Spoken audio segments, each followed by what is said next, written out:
Hey everybody, it is the end of May 2022. Just want to do a quick update video about what we have going on. So here is the volunteer squash, and I've also moved some things around in the yard. But this is the volunteer squash that came back. I still actually have the old squash in here. That's dead and has been dead for a while. But this just came up on its own, and it seems to be doing really well. So I'm trying to train it to go up this really minimal trellis. I'm not sure what these are. These are the Weiss flowers. Let's see, a bunch of old stuff that I just kind of moved off to the side. I've got some leafy greens planted in there, but I planted them late and I'm trying to see if they actually come up. I'm also realizing that I probably shouldn't cover with mulch before the plants come up, so that's a lesson learned. That should be very obvious, but I don't know why that didn't occur to me. Let's see, this is our lemon tree, but as you can see, the 30-mile-per-hour winds we've had a lot here in DFW has really stripped away a lot of the leaves and the flowers, so I'm not sure if we're going to get anything from this year. Here are our raised beds. So I got 3 different tomatoes in here and 3 different peppers. My chickens are going nuts. Let's see, so here is a store-bought, I got this from Tractor Supply, tomato sprout. And I kept running into issues of the bottom leaves turning yellow, but I'm learning that that's pretty common. But I'm having trouble figuring out what it actually is. Here's one I started from seed. And it's funny because it was growing so slow inside when I was starting it inside. And as soon as I put it outside, it really just sprouted up really big after that. Got a bunch of grass in here I need to pull out. Here's another tomato. What's this? This one is Husky Cherry Red. And we've got our Thai chili plant. We've got a poblano and a red bell pepper plant. These were all bought from Tractor Supply as sprouts or as starts. So in this bed, I planted the seeds from an okra that I let just stay on the vine or stay on the stem. So I just left it up there since last year, and then as soon as I was ready to plant it, I just opened it up, took all the seeds out and planted it in here. And I'm just trying to see if they actually survived. So we've got one here. That one's coming up. Let's see, we got another one right here coming up. That's just a leaf. We've got another one over there coming up as well. And then looks like there's one right here. So it looks like they are coming up. But I must have planted, there must have been like 50 seeds in that one pod. And we're just getting a few of them coming out. Oh, here's the actual pod I got it out of. I went ahead and threw it in here. This is the old okra that I got the seeds from. See, here I planted the ground cherries that I started inside, and this time I was smart enough to wait until they sprouted, or I planted the sprouts and then I just surrounded it with mulch. But it's just super hard to see. Here's one here, and I think this one ended up dying or getting covered. Where's the other ones? Here's one here, and this is the big one over here. I did go ahead and a few days ago I planted some other things in here, like some climbing beans I think I planted over here along this fence. So I should have some other things coming up soon, hopefully. And then this big bushy thing is, this is the potato bed that I had potatoes that I bought from the store. Didn't use them soon enough and they started turning green and sprouting, so I just threw them in here, covered them in mulch, and this is what is happening now.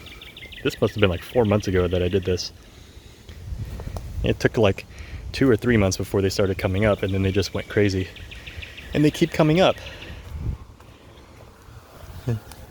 So yeah, they're growing sideways, don't know why it's doing that. Because I keep hearing that you let them grow until they turn yellow and fall over, but mine are falling over green. Again, this was just a fun thing. I threw the sprouting potatoes in here, and that's what's happening. Then here's even a new one coming out. And then that's just a big old pile of elephant ears. I used to have the chicken coop over here, but then I was finding that, and we would let them into the rest of the yard, and that's where the dogs are, and we realized that they just kept coming back over here to this side, or instead of running over there to that side of the fence, which we would open up that fence right there, they would just keep coming back over here and messing with the plants and like scratching at the mulch and everything, which was messing things up. So we finally decided to just move the coop from there to there, and we had our pile of firewood over there, and I had to move, and pallets, so I had to move them all over here. And there's the pallets. So we definitely had to move some things around. And so now I have this big kind of open area in the corner over here that I need to figure out what I want to do with. It stays shaded because we have all these trees overhead. So it stays shaded right there, so I'm not sure if I just want to make that into a sitting area or what. Oh, and then this is the composter that I just had to move it here because my wife didn't want it over on her side. But this is the composter, the tumbler that I got from Aldi for 45 bucks. And I have another video on reviewing that. I want to say it's a 19 gallon or almost a 19 gallon. So there's the composter. I continue to do cardboard mulching over here. So I put cardboard down and then I put wood chips on top of it. We just put these down the other day. I just still need to put wood chips on top of it. I don't know what all these flowers are because these are my wife's, but this was totally dead before from last year, and it just came up. And we're learning that more and more. The stuff we keep with the stuff we planted down last year, even though it seemed to have died, it just keeps coming back. So that is really cool. We didn't have to do anything with this. It came back on its own. And we love our flowers as they attract our pollinators. The big old rose bush. Again, all kinds of flowers. Wisteria that is just going crazy. It's so cool to see how this will just like wrap around itself. But there were so many flowers on here that look like this, and so many bees and insects all over it, which is really cool to see. And I never showed you guys this part, but this is our Japanese maple, or my wife's Japanese maple. She wants to keep it small and let it spread out. Not sure why. And this is what my side yard looks like. This is how it came when we bought it. So it's got a tin roof over there covering that end of it. I think I want to turn that into like a mushroom planting area, and just have like shelves full of mushroom buckets, or like do the method where you have the 5-gallon buckets and you plant these spores in there, and then they grow out and drill holes in the sides, and then they grow out of those holes. So I'm thinking I want to try that. And I'm not sure what to do with the rest of this. If this will just be like, should I plant leafy greens over here because this stays shaded most of the time?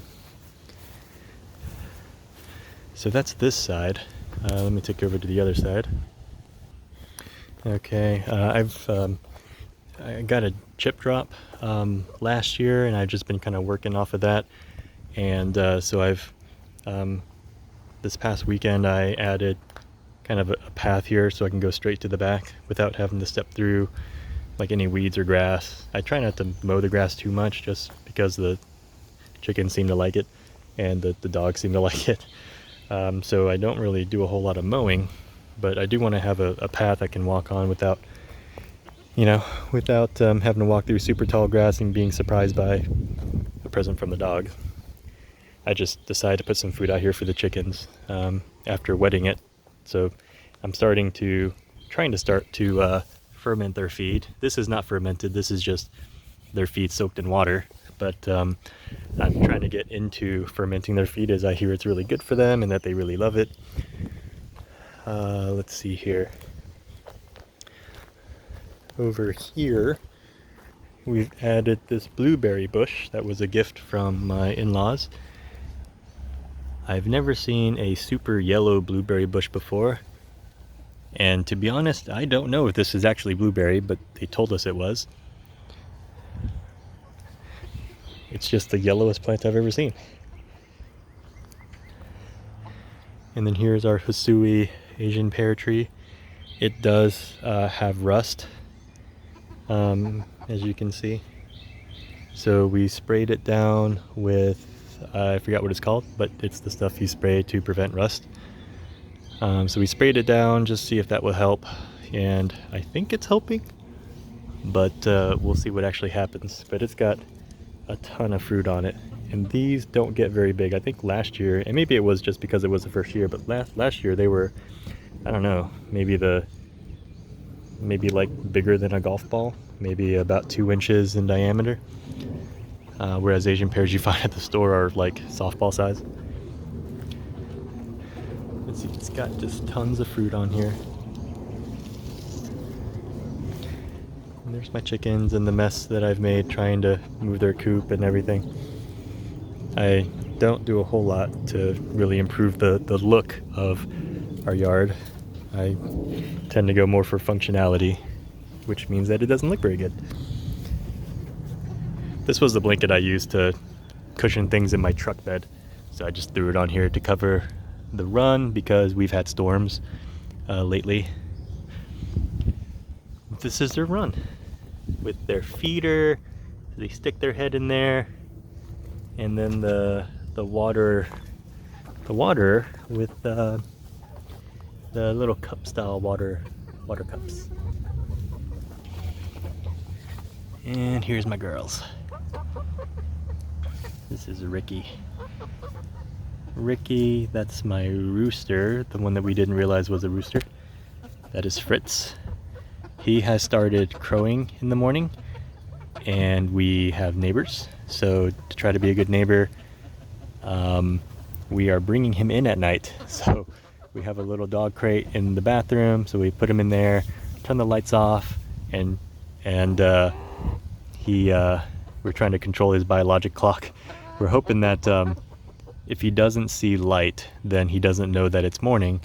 So then hopefully we can keep him inside until like 8 o'clock or so, and then let him out. And by then, hopefully the neighbors don't mind any crowing.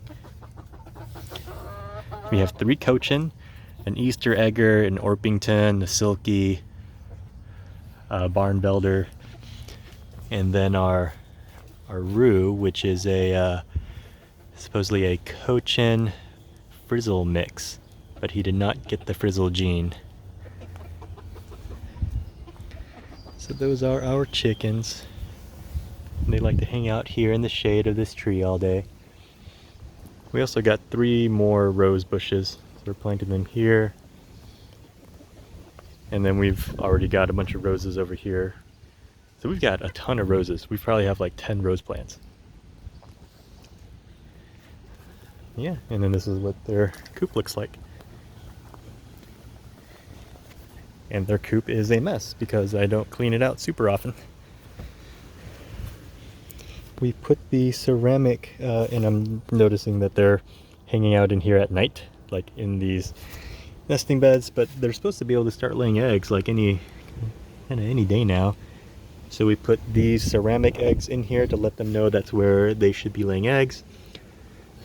The wife was adamant about leaving those kind of appliance looking things in the playhouse, but I really didn't want to because now it's not a flat surface for them to be on, and I think they prefer a flat surface or a roost. So I'm gonna see if she'll let me just take those out. Let me see if there's any eggs in here.